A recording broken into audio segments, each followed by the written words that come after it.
Hi everyone, thanks for being with me again. Good to know that you're tuning in, and good to know that there are so many more people now subscribing to my channel. Quite a buzz.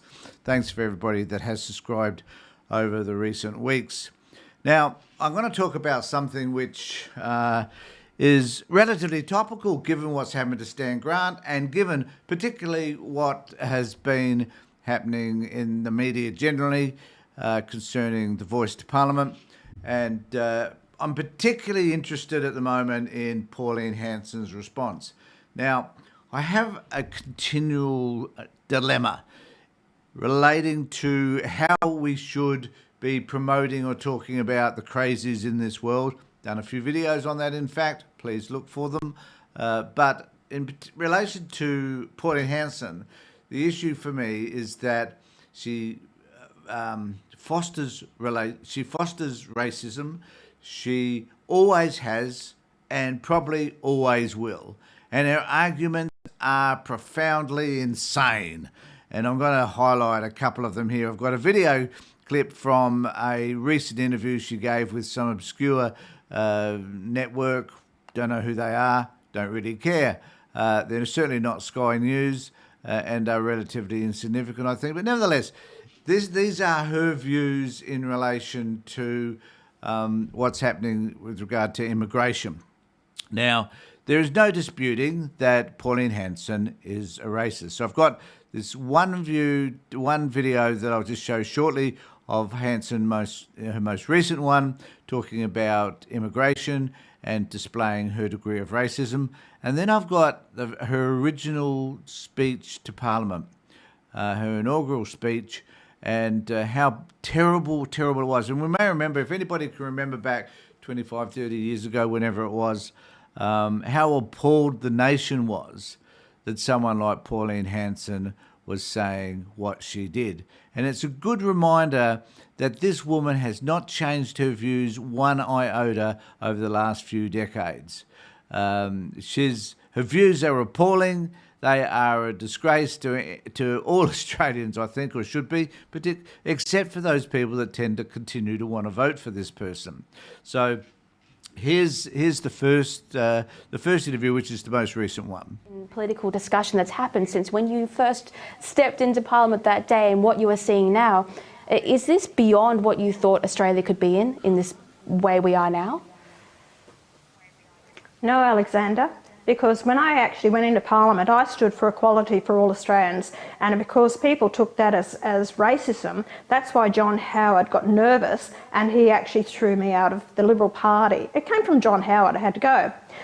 Upon being in Parliament, it was brought to my attention in the late 80s. Just need to say that I think that if we look back on John Howard's record, that was probably the most significant thing he'd ever done.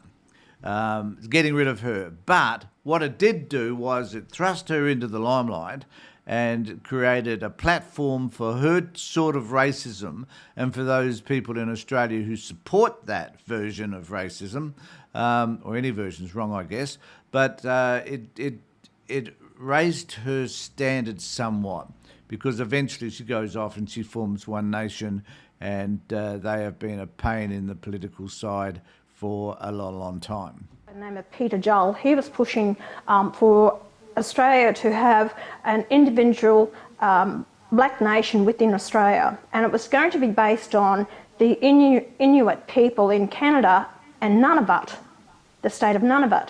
So anyway, that was the plan for the whole thing. This is the most bizarre. I haven't heard of this before. Clearly, it's been around for a long time. Somehow I've been out of the loop. But Pauline's talking about setting up a nation separate to Australia, but within Australia, that is purely Indigenous. A bizarre and untrue concept, breeding more fear and resentment as she goes along. Me at all. It was to happen then, but I think I threw a bit of a spanner in the works, and of course John Howard then got in for 11 years, so that was a big spanner in the works. But that's what this is all about.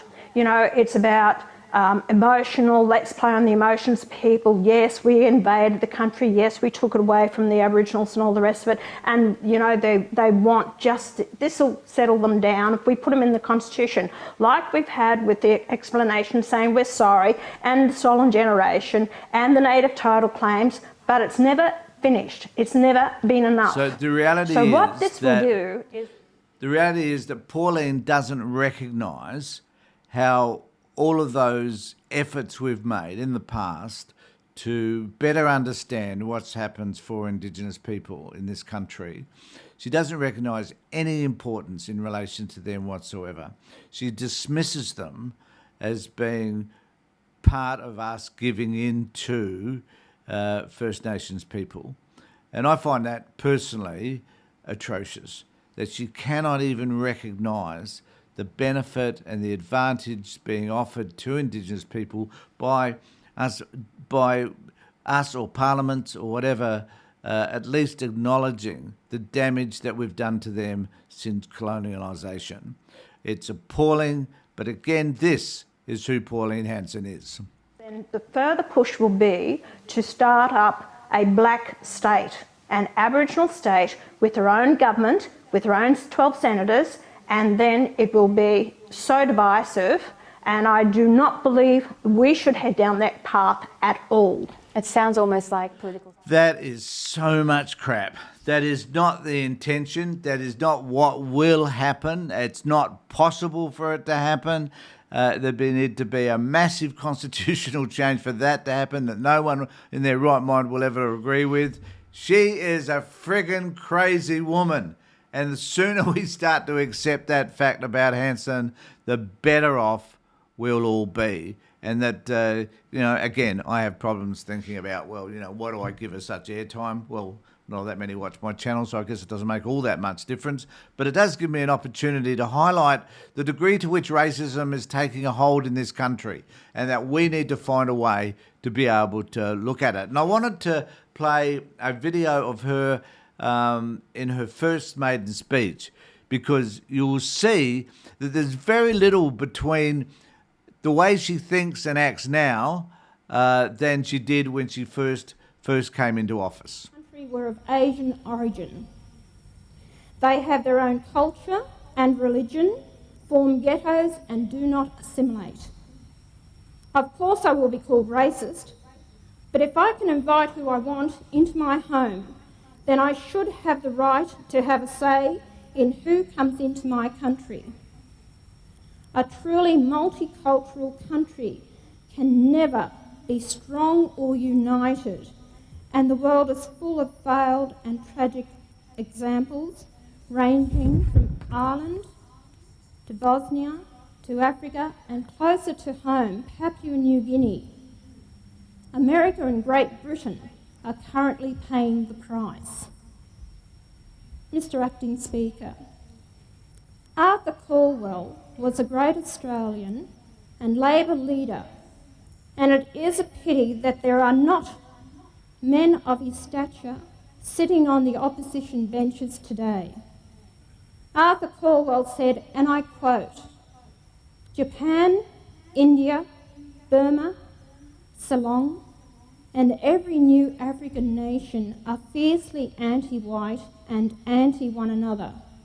Do we want or need any of these people here? I am one red-blooded Australian who says no, and who speaks for 90% of Australians. I and most Australians want our immigration policy radically reviewed and that of multiculturalism abolished. I believe we are in danger of being swamped by Asians. Between 1984 and 1995, 40% of all migrants into this country were of Asian origin. They have their own culture. Okay, that's and enough religion. of Pauline. She certainly looked much better then than she does now. Politics has aged her, and so has time. But her attitude and her beliefs and the things that she focuses on as being important, particularly around racism and multiculturalism in this country, is appalling. And we need to call it out because she's a disgrace. These attitudes and beliefs that she has filter into our community and are supported by too many Australians. And we as Australians need to make a stand to let those other people know that there are other ways of viewing our multicultural society. In fact, we should be celebrating the fact that there have been millions of people brought into this country who have enhanced this country. After all, at some level, even though we were born here, our ancestors, if we're non-Indigenous, our ancestors came from somewhere else. Everybody, our ancestors in particular, have adopted this country. We need to adopt those people today who choose to live here because they see that this is a free and fair society. Now, there are aspects of our political structure which I disagree with, which are not necessarily free or fair. But I think we all should try and take a deep breath and start thinking differently, or certainly differently from people such as Pauline Hanson, who just want to breed hatred and fear because that's how they feel actually about themselves. Thanks everybody for being with me. Take care, look after yourselves, and be safe.